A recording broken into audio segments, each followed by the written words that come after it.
ఏమో, అమ్మంటే అంతేనేమో.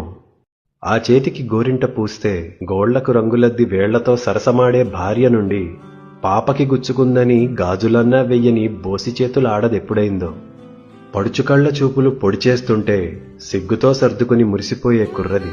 పరాయి మగవాళ్ల మధ్య పట్టించుకోకుండా కొంగుని కప్పి ఆకలి తీర్చే తల్లెప్పుడైందో.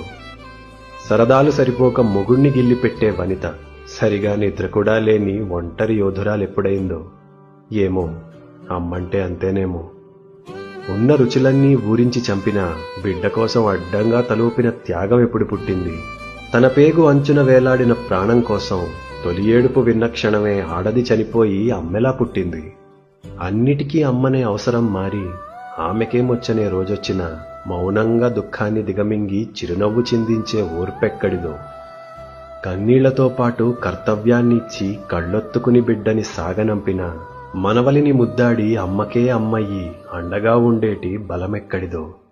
7 పదుల వయసు మీద పడినా, చిక్కిన చేతులు ముడతపడినా, ఆకలిగా కొడుకొస్తే బువ్వ పెడదామని గుమ్మంకేసి చూసే జాలెక్కడిదో.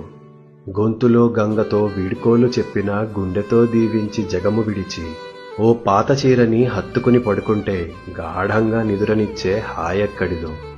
ఏమో, అమ్మైతేనే ఇలా ఉంటుందేమో. బంధాల కడి